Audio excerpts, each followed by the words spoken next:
Hey guys, Cullen checking in here. This episode was a lot of fun, and it ended up running pretty long. So we're going to do this in two parts. So, just so you know, this will end sort of abruptly. I think we found a decent stopping point. But we wanted you to know that you're going to have to check back in on Thursday to get the rest of the episode. It's on his chair. I'm sorry, All right, Cullen. I'm just hitting the button. I'm hitting the button. We're having too much fun off camera. Oh my god. We can. We could do that. Just a smooth intro. Just get. I was about to say Go that, or rules. we could. Yeah, we could just start calling Cullen fat and then start the episode. Fuck you guys. Roll it now. No one said fat. I said you look like an unfortunate individual that found a bee's nest and Who just... All right, so everyone's in the loop. Cullen does not feel very well. He's been sick all week. We feel very sorry for him, but also, holy shit, bro. You got to The tomahawk. pod must go on. Yes, the pod must live. live and die by the pod. Yes, we've all imbibed an alcoholic beverage or two. We are having a little too much fun talking shit to each other. All right, everybody. It's time for another episode of the Highly Visible Podcast. I am here on this fine evening with my three bestest friends, Monsieur Daniel. Oh. Our friend Cullen. Hello. Colors doesn't feel very good. He's being a trooper. We're just going to push through. We're going to pat him on the back. If anybody wants to tell him that he's a pretty boy on Twitter, it'll probably make him feel better. And lastly, the host, the pilot, the guy driving this pony for this episode, Mr. Caden. Hello, ladies and gentlemen. Would you like me Today. to... Yeah. Today, Gather we're it going up. down a historic rabbit hole, right? We're going back in time. It's your top three when, where, and why places you would go, see, whatever you want to do. You see whatever. All right. We talked Is about there this. anybody? Huh? We talked about it a little bit before, just to clarify. You can't change anything. Only to observe. Only to observe. Yes, only to observe. You cannot change anything. If you're a What about Minecraft those? player. My points in time would change dramatically if that was not the stipulation. Let's just be clear. We are in spectator mode. So, as a history podcast, we are going to the past. My biggest curiosity I had when we started talking about this is how far back in the past each of us would go. So, I feel like if anyone is not going back that far, they should go first, because that's interesting. So If they're not, if they're not going back very far, Mm-hmm. they should go first. I think so. mine's Yeah. one of mine is close. What do you got? None Colin? of mine are far. None of okay, them. then. We're gonna. I also don't have my notes on my laptop apparently, which is cool. But what did I have? Mine were all conspiracy related because I'm not a huge history person, and we currently live in the best time in human history to be alive, so I don't really want to go back for that reason. But I would go to when JFK was killed. See, just, kind of, I'm not super well versed in the actual conspiracies of that, but I, want to see what's going on there. I'm just going to blow through my whole fucking list. Get through it I now. put down Kurt Cobain because his death was mysterious. I'm pretty sure he died in the top of his garage, like an apartment in the top of his garage, and it was locked and it was all weird. And I think his girlfriend had reasons to kill him. Possibly. And then related to the JFK one, I had Marilyn Monroe, but I think she was dating JFK Jr., who had a lot of reasons to kill her, and she was dead from an overdose in her hotel room. Mm-hmm. And there was like a lot of weird stuff. I'd have to go back and actually, like, we could do an episode on it if we wanted. But so I go back and just kind of see what was going on, get the truth. And then 9/11, which is just a real sad one, but I want to feel the emotions. Which is fucked up. You want to go witness? You don't want to go figure out who did it? No. Well, I'm kind of I think that most of the conspiracies on that kind of got overblown and to this day have been kind of disproven. So a super conspiracy driven with that anymore. I was.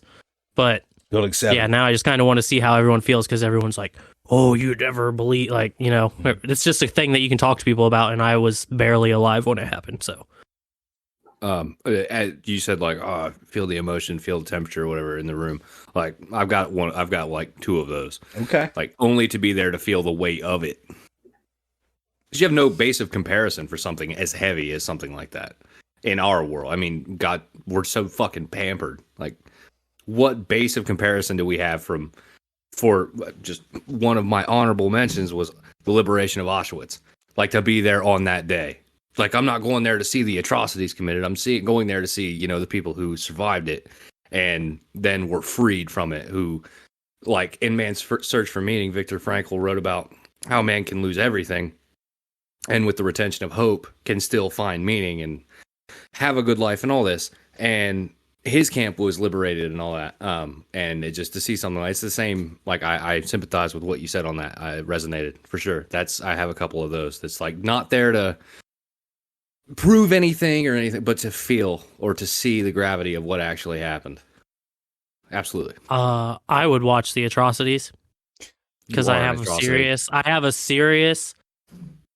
I don't know what it like how to like a magnetic pull to like tragedies, which is weird, and I'm concerned about that for me. But it's fine. That's why same reason I like talking about 9/11 because it's like the most tragic thing ever.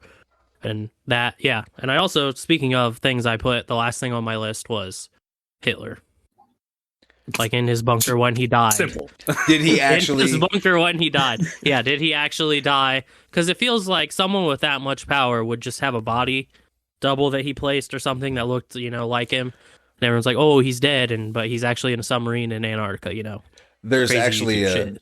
a couple books about this that I've read about a phenomenon they call the rat lines, where the Catholic Church and several different worldwide organizations help sneak out people to South America, and there is at least some anecdotal evidence that he may have escaped into Asia and like lived out the rest of his life. And I absolutely had that on my list. Like, I just want to know if he actually did it, because all the literature and all the stuff on the History Channel, it seems like he was pretty whacked out on meth towards the end, which makes you do extreme things. And like, if you're feeling that extreme of an emotion as being, a whole army trying to find you, and you're all whacked out on meth, and you're kind of a weak person to begin with, as far as like being insecure and stuff, it wouldn't surprise me if he took his life. But I don't know. I kind of wonder, like, Are you telling me you don't like my art?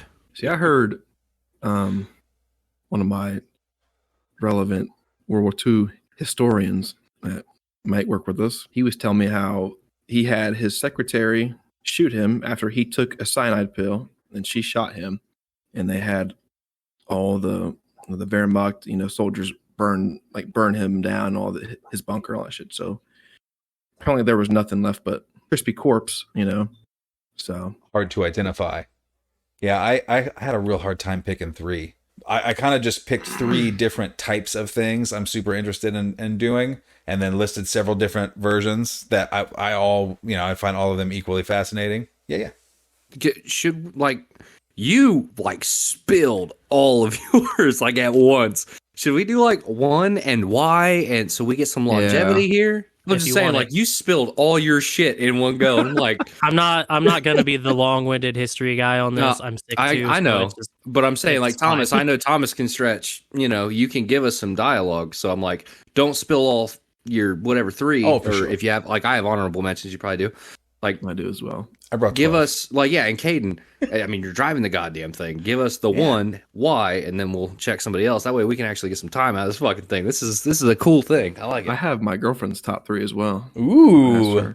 That's going to be some bonus end of the episode shit. That's awesome. Yeah, hell yeah. Well, I got the one that just popped into my head, and I want to get it out before it's out of my head, because I think all of us would probably go to this time. I don't know if it'd be an honorable mention or whatever, but we all watched The Conjuring. At least I don't know about Caden, but we all watched that. Yeah. We could go to their house and just see if they're just fucking full of shit or if they're getting thrown against the walls. She almost got decapitated by a scythe, supposedly, in her barn. I want to see if that actually happened. I was about to say that the Perrin girl, she wrote those books, House of Darkness, House of Light, or something like that. You've read those, right? Yep. Okay. I like to get on that bandwagon and try. That's where that's because the scythe thing never happens. That's just Right. one of In the the movie. things that happened. I was like, How the fuck did you not put that in the movie? That's terrifying. Yeah.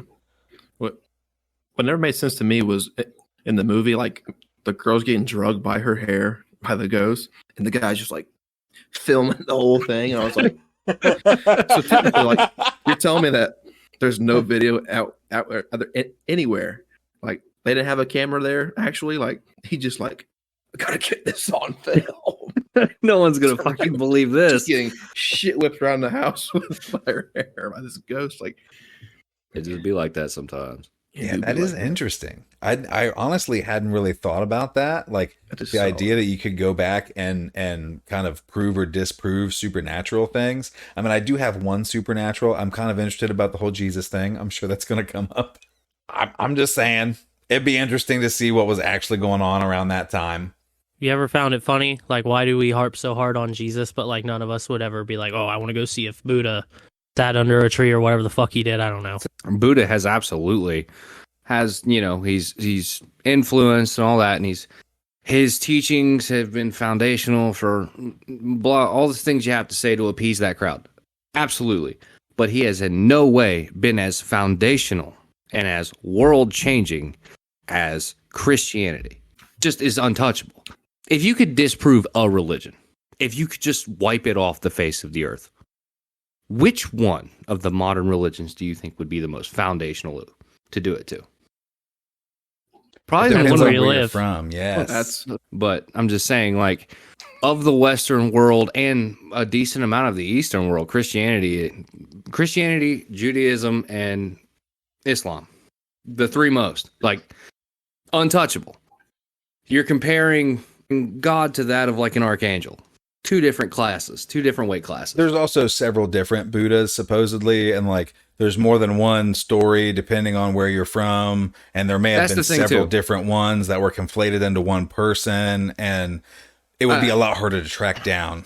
I was about the Sheltered Prince is the most accepted version of Buddha. If you know, like Thomas knows, the Sheltered Prince who was protected from all ills of the world and then sees it for himself and then ventures out and runs away and then realizes that a life of suffering does not garner a good life, and all that is like the base accepted version of Buddha. There are some people who are super into Buddhism, like it's reincarnation as a foundation, and many of the religions that the Buddha celebrated in, and you know, if that's the case, then it's very possible that several different important people throughout history in that area will be attributed to being a reincarnation of the Buddha and several things like that. It's a lot muddier, is what I'm saying. If you're not watching this, I'm pointing at Thomas for emphasis because a lot of people, there are theories, and I don't mean to take this and run down this religious rabbit hole, but that is a real thing, is the reincarnation of the Buddha, for this conversation's sake, to like a lineage of world-shifting, culture-defining people. And there's only one religion, or two religions maybe, that have sinned against some altar boys, you know, behind the scenes. Yeah, so you could destroy all that, Thomas. You could be like, nope, no more. That never happened. I just want one day to be known as the Cullen, as if I was the Buddha. Like, is it not the Jesus? Like at the Jesus. I mean, Jesus is the Son. He does get he gets a the. It's true. But there's already the Father, Son. You know, Son. Yeah, it's in the sky. It was My named whole point after of him this- because he existed at the beginning of time. If you follow That's the Apollo. literature, We're not going to talk about Apollo like that. But Thomas, the whole reason why I dead stared you is because I literally have time of Jesus. More specifically was the time of the crucifixion, and then 3 days after. I mean, just witnessing That's solid. any crucifixion would be absolutely mind blowing. I mean, a lot of people don't realize that the things that we used to do to other humans are absolutely insane. Crucifixion is one of the most arduous, long suffering process, but also like breaking people on the wheel. We used to do lots of dumb stuff in public. If you went back and you saw that, and you know he died and he came back, how would you change your life after? And I don't want you to fucking go on a novel about this. Okay. I won't. I swear to God, I won't go on a novel. But no, I've told you before. I'm not going to repeat all that again. But no, I would not change my life. I've decided to live my life regardless as I live it. But it's just knowledge I would rather have. Yeah, I'm kind of the same. like if the crucifixion of a man named Jesus happened at all is the first question, but each question leads to an answer that begs another question. So if there was really a dude named Jesus who was a son of Joseph, who was crucified and all this stuff happened, then did he actually ascend? Did he actually resurrect? There's all these different questions that happen after that. And just to know for sure would be sweet. But honestly, it might ruin the mystery enough to shy me away from it. I knew it was going to come up somehow in this podcast. It's the event that we use to split the forward and backwards running of the year. Like absolutely. That's how foundational a part of history this event is. I feel like it's got to go on the list. And not just in the West is the thing. Correct. Like it is just an understood thing. That is the most insane thing. Like excluding China. Fuck China has their own calendar. Like America's like, fuck you, we're not using fucking millimeters or whatever. Yeah. Like we've done everything differently, but everybody else is like after death. Yeah. That's it. What do you got next for us, Caden? What do I got next? Yeah, bro. My number 3. Let's see here. Dude, this is something I've wondered forever. And there's so many podcasts and books and so many, theories. My number 3 is how the pyramids were constructed. Same. I think that's a solid one just because I like that. There are so many different theories, about how they cut these just ginormous blocks, how they got them up to stack them, and how precisely they were cut, because like a 1/4 inch off this one means like the top is going to be like that far off that, right. So just like the precision, just in their tools, methods, and practices is what I said. My number 1, it just says me. Ancient aliens stuff, because I want to know that. I want to know about the Sphinx. I want to know about Puma Punku. I want to know about Sacsayhuaman. Sacsayhuaman is the one where it's a giant wall made of huge blocks that are all completely different shapes, and they look like they were blown. You know how like when someone blows glass, they have the big long tube and they blow on it and the glass goes. Rrr. It looks like somebody put a block down, put a tube in it, and then expanded the block to be the exact shape of the hole and then let it dry.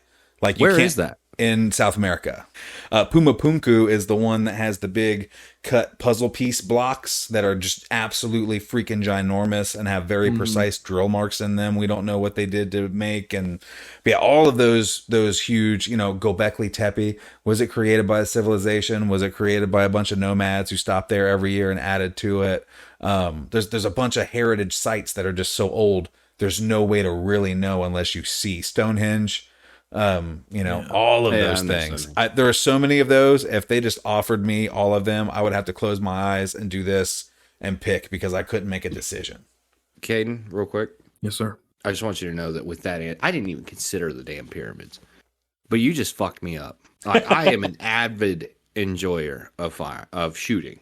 And if your 0 is off, my whole point is I had never thought of that, but in the same realm of like shooting is if your 0 is off by inches at so many yards, it'll be off by feet at so many yards. I had not even considered that. You're absolutely correct. That's crazy. Just the precision that they had to cut these blocks at that time in history. Exactly. Look at these blocks on the screen, you guys. The giant blocks. Yeah, Cullen pulled up Puma Punku. Yes, dude. These walls are just absolutely insane, man. They literally look like they were poured into place.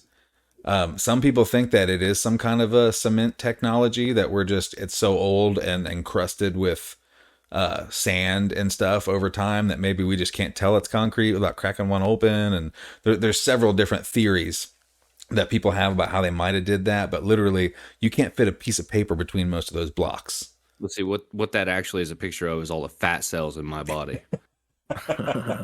It does have that look, right? Though everything's kind of round and kind of.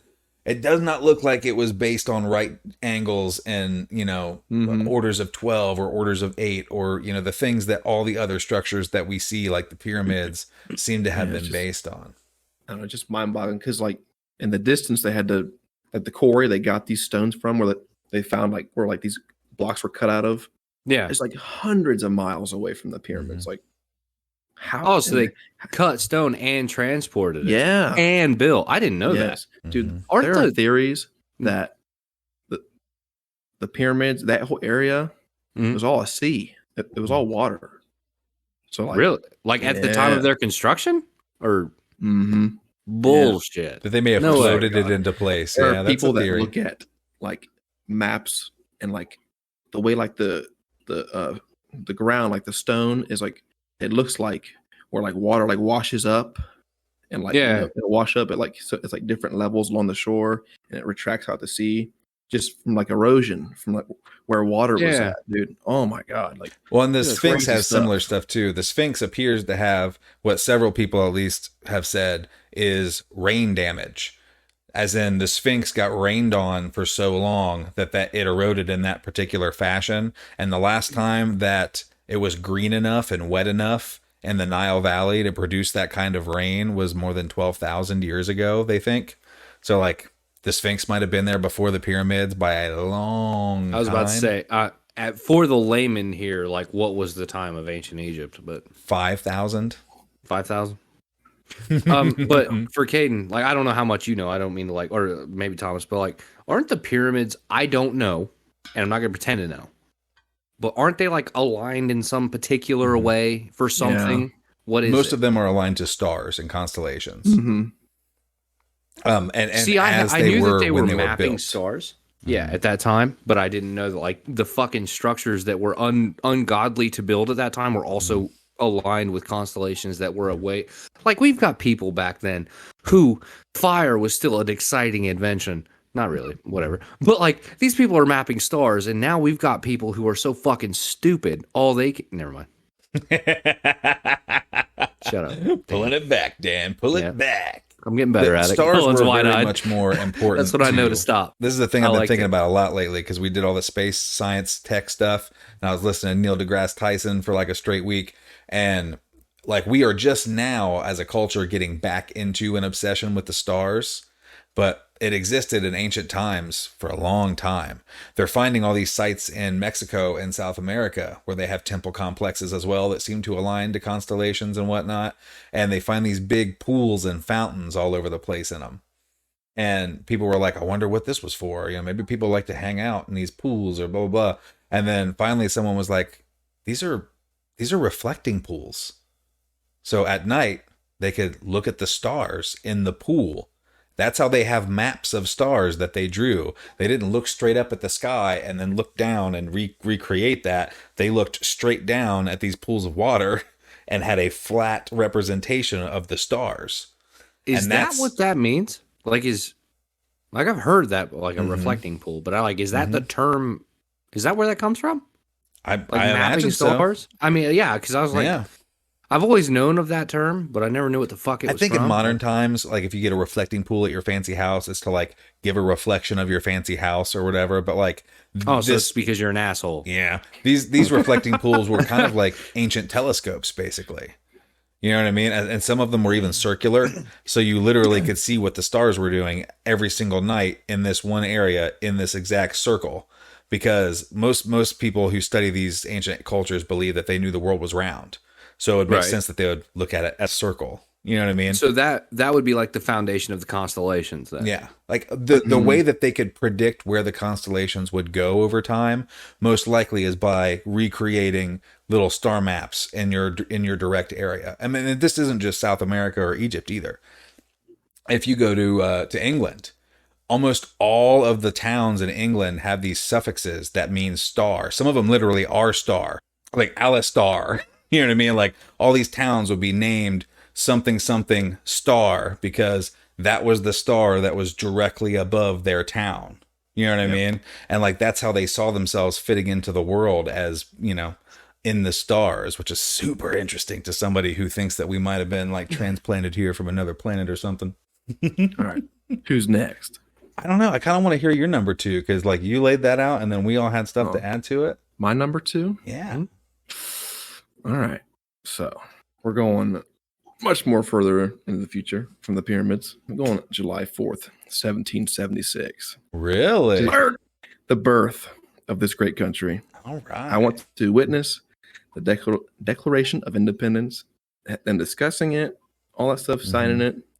And then I'm a huge war person, so like I'd go watch all the main battles like Concord, Lexington.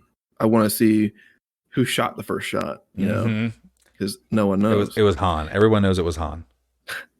I'd go watch the Siege of Boston, like Bunker Hill, the Battle of Trenton, where Washington crossed the Delaware, and then Yorktown. I'd go witness all those. My battle that I desperately want to see, and it's kind of like same train of thought as you, Cullen. I desperately want to see this because I'm so curious and I'm drawn to tragic, horrible things. But also, like, I think that watching this might break me forever. When the Mongols were on their tear and they were taking over the world, supposedly, there's a whole thing about this. The Middle East is the way it is now, politically speaking, because of a lot of decisions that we made during World War I and World War II, we being, Western Europe people. But it's also because of things that happened a long time ago. For instance, when the Mongols came to Baghdad, I believe in the 1200s, the Mongols came to Baghdad. Baghdad was in the middle of a thing that they called the Middle Eastern Renaissance, something like that. Like they were the center. Actually, I don't know. Even being within 100 years surprises me. I'm not that good with this stuff. This was one of the cultural scientific centers of the world at this point. Like astronomy, mathematics, languages, literature. Baghdad was the place to be. If you were an intellectual person in most of the world, that was the place you wanted to go. It had all the best libraries. It had all the smartest people. It had the best universities. It was a beautiful metropolitan city. And it was like the Rome of the Middle East. And when the Mongols came, they basically said, listen, we know you guys don't know, but we have a mandate from God. He says that all this stuff is ours. If you want to just give up and become a part of us, that'd be super great. We'll tell you what to do. But if not, we're literally going to kill all of you. Every single one of you with no exceptions. And that's the rules. And they decided that they were going to hold out and fight. And supposedly the Mongols did that. Not only did they kill every man, woman, and child in this town, this city, this giant place, they also killed all the livestock. They killed all the pets. They killed all the plants. They destroyed all the libraries. They threw all the books in the river. And then they left a contingent behind to hang out for a few weeks and make sure that all the people who left at the beginning of the siege, who were going to return after it was over, also got killed. Supposedly, the river ran red with blood, and this giant shining star in the world was just snuffed out. If it happened the way that history records it, I don't know if I could watch it, but oh my God, the human drama, ooh. When anyone with any amount of power starts throwing books in rivers, that's when you run. Yeah, it's bad. Not good. Yes. Wow. Facebook thanks you for your fucking quote. Now, you're welcome, Facebook. That's fucked. Yeah. Supposedly the way they would do this in a very orderly and efficient fashion is that they would take the amount of people they estimated to be captured into a city. They did this in lots of places, but Baghdad was one of the worst because it was the biggest. So say there's 3,000 people in this place and there's 600 of you. They would divide 3,000 by 600 and get whatever that number is. And each soldier would have to bring back that many left ears to be counted.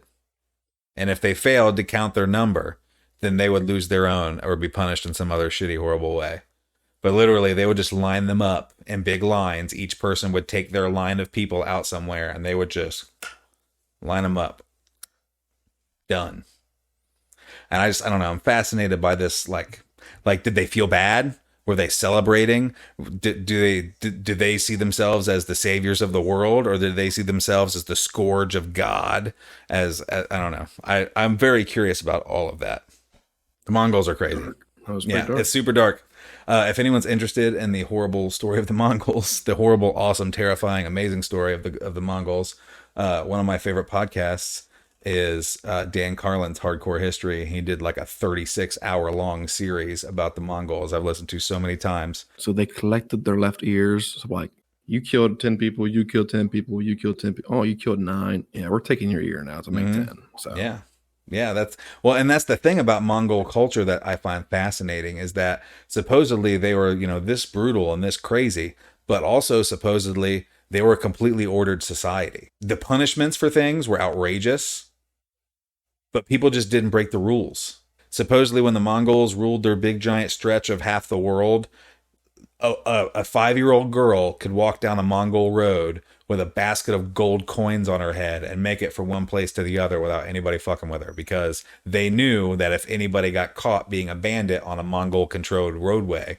that they would die and their family would die and their dogs would die and they would be so dead that and it's weird. Like, would it have been great to live during that time? Perhaps. Would it have been absolutely fucking terrifying during the beginning of you being annexed into that? It's a story about the ends justifying the means that I am super fascinated by. And if you want to kill some Mongols, you could play Ghost of Tsushima on PlayStation. Excellent game. It's one ninja that murders the whole fucking army because he's a fucking badass. And that ninja is you. I wish I was a ninja. I don't remember being there, but I'll take your word for it. Dan, the only thing you can kill is a fucking ham sandwich. Calm down. You're fucking welcome for my service, too. That ham sandwich would have got your ass. Speaking of ham sandwiches killing people, and Elvis juice, and does anybody else have an assassination they're super fascinated by? Talk about JFK a little bit. And I don't know if Hitler counts, because I count Hitler as an assassination possibly, because it's also possible that the people underneath of him were like, listen, we're not fucking dying for you at this point, and just iced him. You know what I mean? But I'm also super curious about MLK. This just popped in my head. I don't know if anyone knows enough about the Amanda Knox case to speak on it outside of me, but that would be one. That's not, it's sort of an assassination. It's a murder because it's not an important person, but that case is very interesting, and that would be a good one to go see and see what actually happened, because there's a lot of suspicious things with that investigation. Give us like the 3-minute rundown of what people think. I'm fascinated. Okay, so basically, I'm gonna butcher the fuck out of this because I have trouble with information retention. But so this girl is a wholesome, great, never had any problems girl in America. She goes and studies abroad. I want to say it's in Rome, or I don't fucking know, some place in Italy, and she has this house with a couple.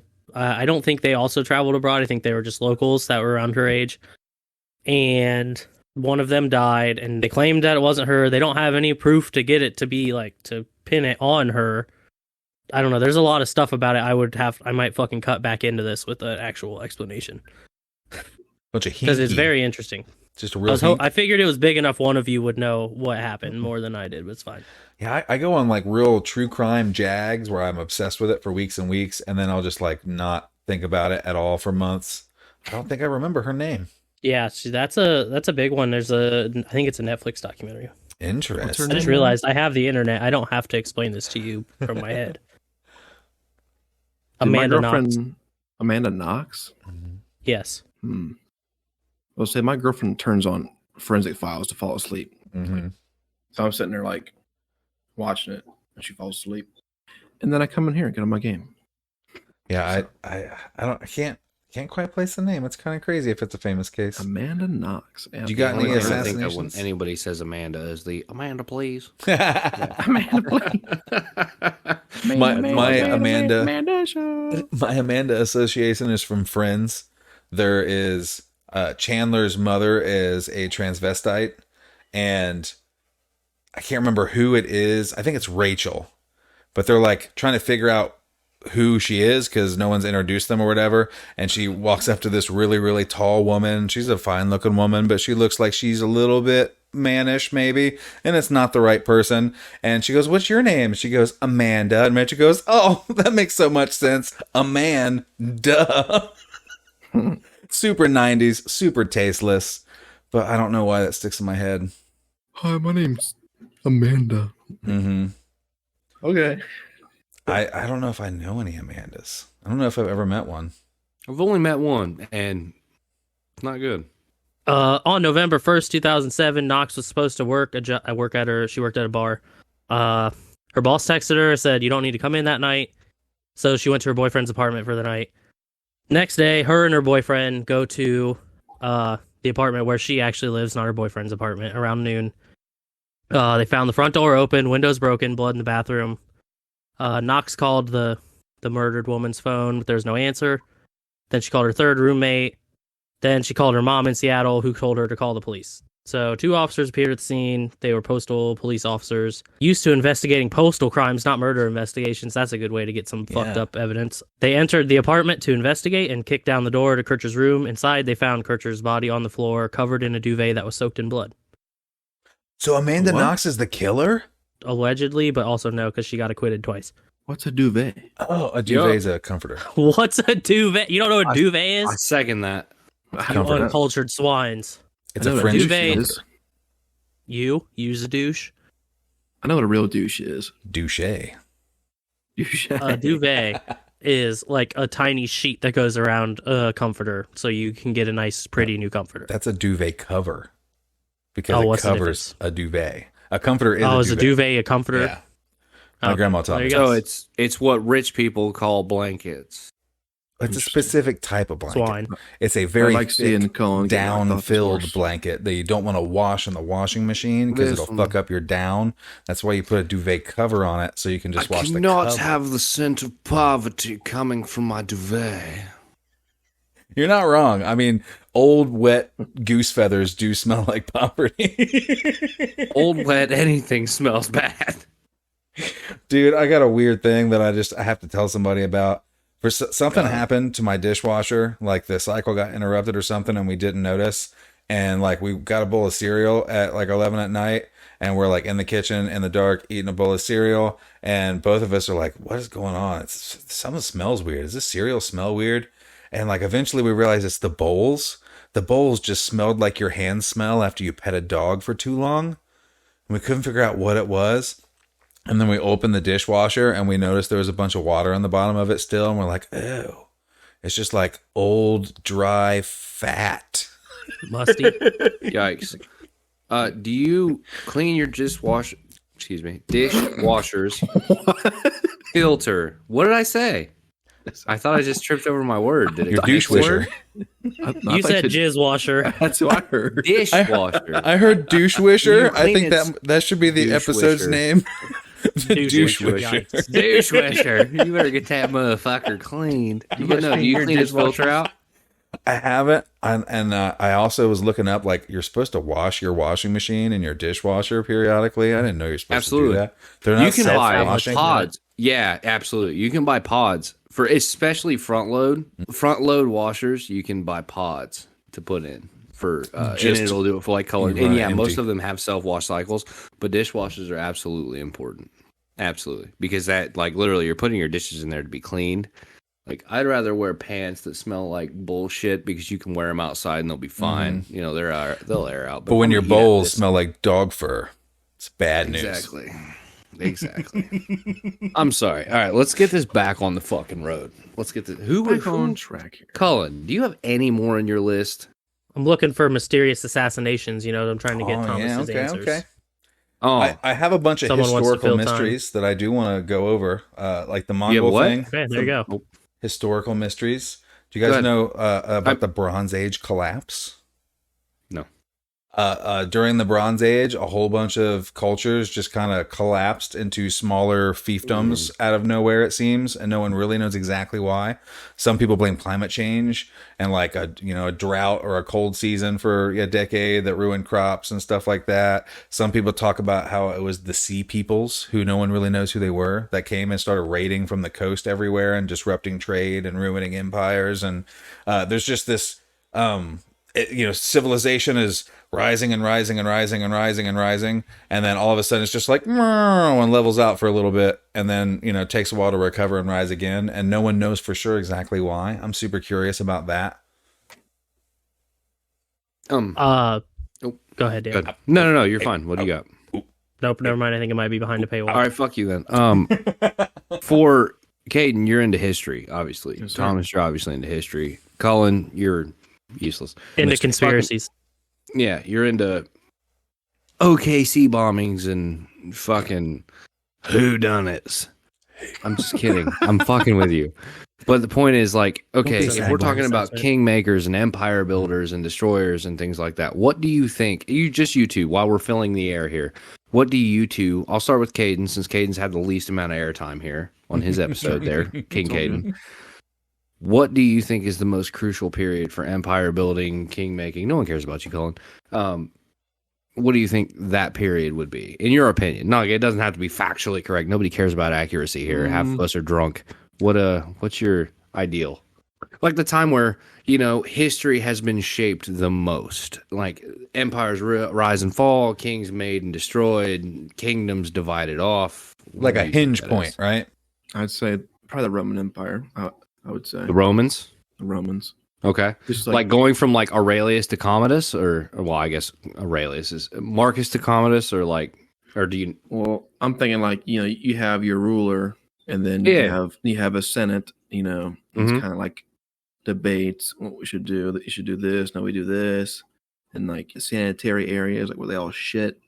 And weird. Had aqueducts and shit like that. Absolutely, water everywhere throughout Rome and the libraries, and the dissemination of information plays a key and absolutely crucial role in history. Civilizations who had it thrived. I mean, Thomas would probably agree. I mean, civilizations who educate their citizens thrive far longer than those who restrict the flow of information and then, are overtaken by those who preach this new gospel. I mean, Thomas, what do you got? I was just going to say there's pros and cons to both. You know what I mean?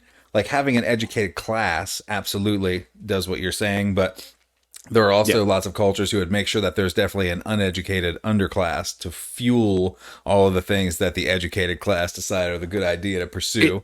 Is that the, somebody has to do the shit jobs type thing? Kinda, yeah. I mean, I'm just saying that it wasn't exactly like it was public school. You know what I mean? It wasn't for everybody, the education. It was, in some cases, and in the East especially, it was sort of by who you are, but also by your ability. And, and Rome, a lot of it was based on money, basically. Whoever had the money. Yes, exactly. Who you knew, who you could get to do you a favor, who owed you a favor, who you were in business with. One of the big things I think the Romans contributed that a lot of people don't talk about is money. As they went around conquering people and started to collect taxes, they would make sure that they collected the taxes in the denomination of money that they used. That way, the money that they paid their soldiers who were in that area would become valuable so that their soldiers would be able to live there and source things from there. And the whole idea of a global economy sort of starts from there. I mean, there are parallels in the East to like the use of silver as a medium of exchange and stuff like that. But like, we don't think about how economics impacts our lives as much as we probably should. But that's one of the big things that the Romans did that they might not even have done on purpose. But just setting up a global currency that was recognized everywhere and had some sort of a standard, that's a big deal for the exchange of information, as well as the exchange of culture and people, goods, etc., ad infinitum. Speaking of Rome, there was a pope that died, but was probably murdered after only 33 days of being the pope. Mm-hmm. That's something I would be very interested to see, because the Vatican is just a very intriguing topic on its own, because they know so much shit and they don't tell us. Oh my goodness, archives, for sure. I never thought about that until just now. But what if you use your go back in time history pass just to go hang out in the Library of Alexandria before it burnt down, or hang out in the Vatican archives without anybody messing with you? Oh my goodness, that would be a good trip. Small problem. Yeah, there you go. 80-ish, 90-ish% of people couldn't fucking read anything Latin. Yeah. To be real, like to be fact. Like you can spend a lifetime there, but unless you got the fucking Rosetta Stone, you ain't got. You're just gonna be staring at scribbles. I don't know, but if I find the freaking Spear of Destiny in there, I don't think I need to translate that. I'm almost positive, going back to the Hitler thing, I'm almost positive he was claimed to have that. Yeah, like there's rumors for sure. Yeah, I have my number one, and then I have 5 honorable mentions. Hell yeah. Lay the number one on us. It sounds number sexy. one, boys. We're going back. That's sexy. Which I think, apart from the Revolutionary War, it's probably the most influential war and part of keeping the United States together. From April 12th, 1861 to April 9th, 1865, the American Civil War was fought. And I think, I just think it's like, if that, depending on which way that war goes, I think it goes two very different ways, I think. Mm-hmm. Like we could be two different countries right now, Has anyone here ever read or watched things about the Southern Victory series? It's like an alternative history series about what would happen if the South had won. Mm-mm. Oh, it's fascinating, man. It's worth probably worth an episode in and of itself. There's quite a few videos out there. I can't remember what the guy's name is, but it's fascinating. Weird stuff happens. Go ahead. That's pretty cool. And I just put down, because I'm a fucking Civil War geek, dude. I love Civil War.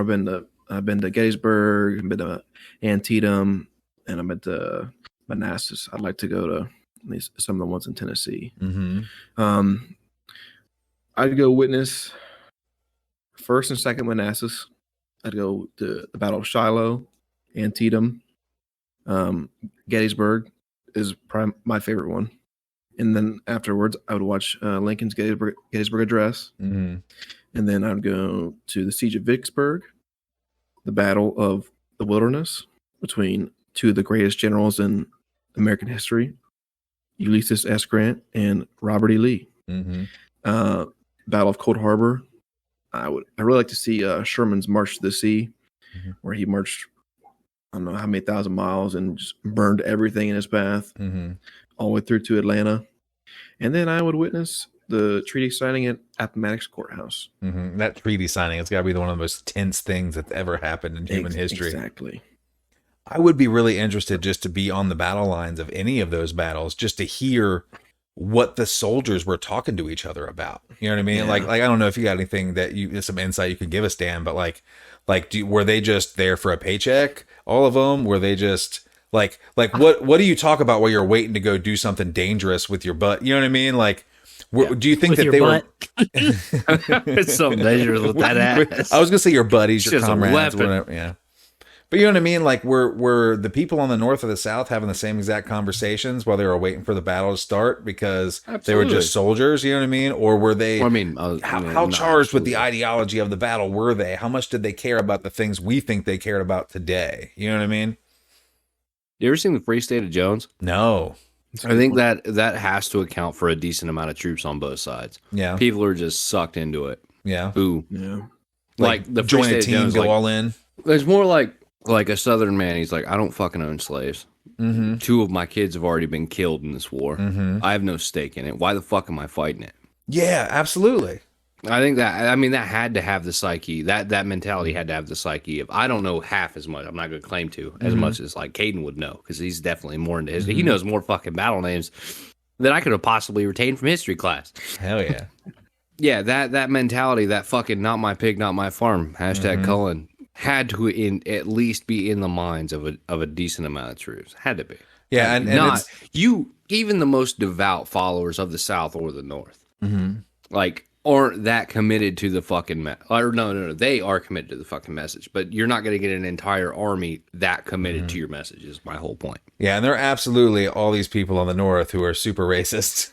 Like, we get this idea absolutely. that it was the North wasn't and the South was, but that's not at all how it was whatsoever. Like, I don't know, it would be fascinating just to see the people talking back then. Absolutely. Yeah.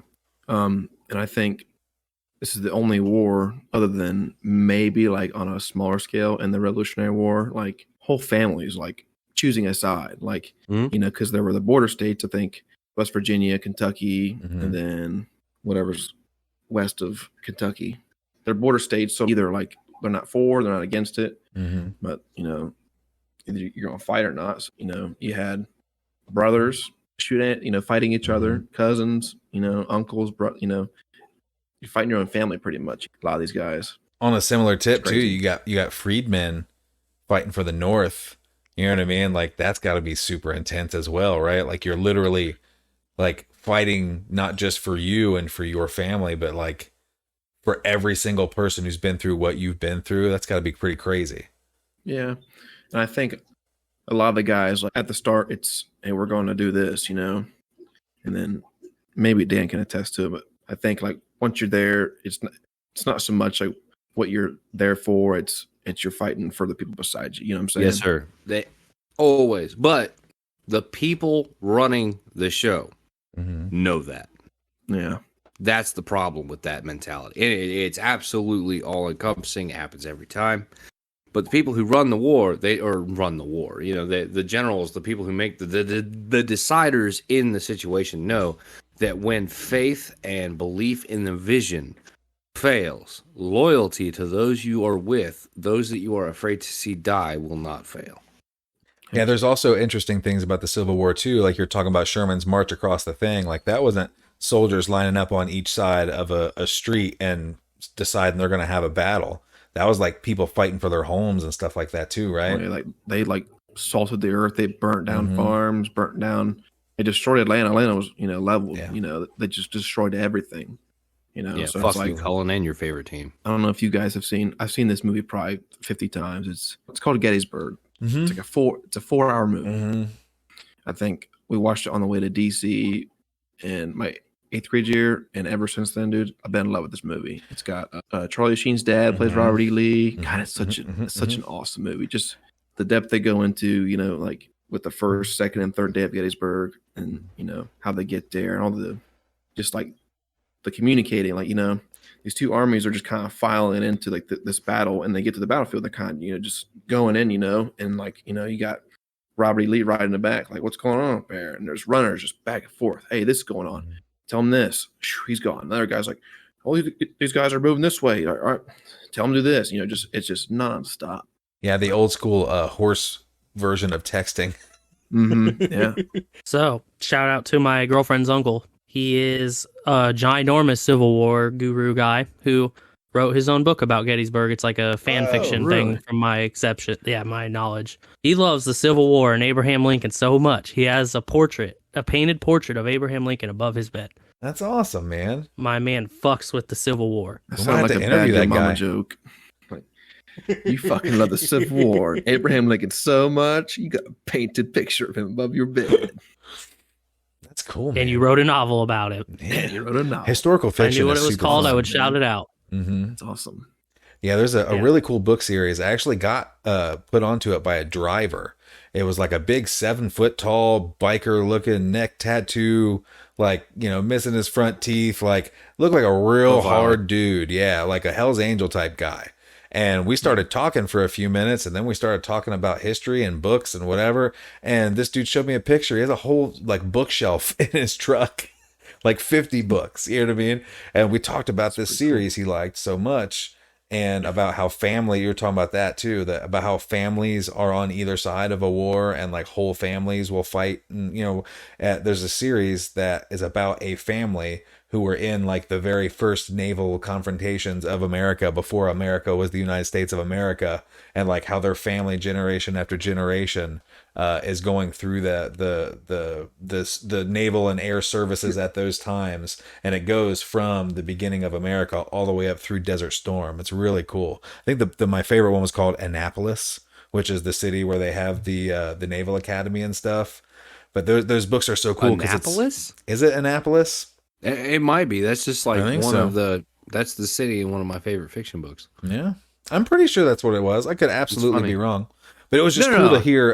It was cool to hear dudes talk about wooden sailing ships. And then by the end of the book, a dude crashes a jet in Iraq. You know what I mean?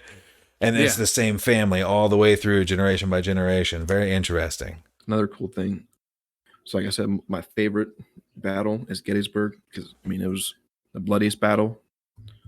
Of course, it was 3 days long, 3 days of fighting. Just being there, like where they were at, like fighting, thousands died. Just being there, just the weight. It's not eerie. Yeah, that there's weight in the air. You know what I'm saying? And absolutely, they have the cemetery there of all kinds of soldiers there as well. The bajillion people. Yeah, it's crazy. Could you clarify? Could you clarify the type of battle that was? Like, this is pre-trench warfare, right? So, like, a 3-day battle in the trenches is way different than a 3-day battle. Here. Wow. Like, you had like regiments, and companies, but pretty much line up and shoot each other. There were like tactics involved, and what made it so deadly was, You know, you go from like the Revolutionary War where they were using smoothbore muskets. Mm. You know, they're not super accurate. You maybe 50 to 100 yards. And you go to the Civil War. Now we're using rifled muskets with mini balls, like pretty much the shape of a bullet, and it's soft lead, so it expands when it's going through that down the barrel, and it catches those grooves and just turns.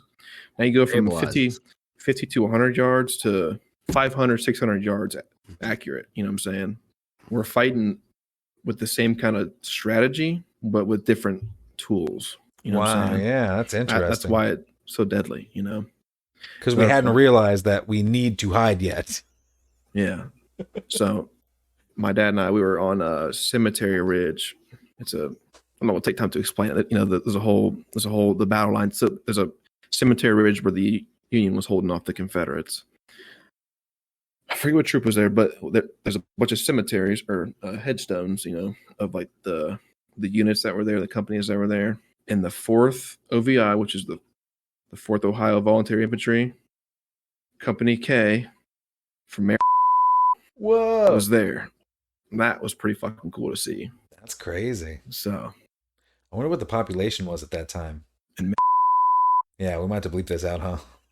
I don't know. Yeah, absolutely.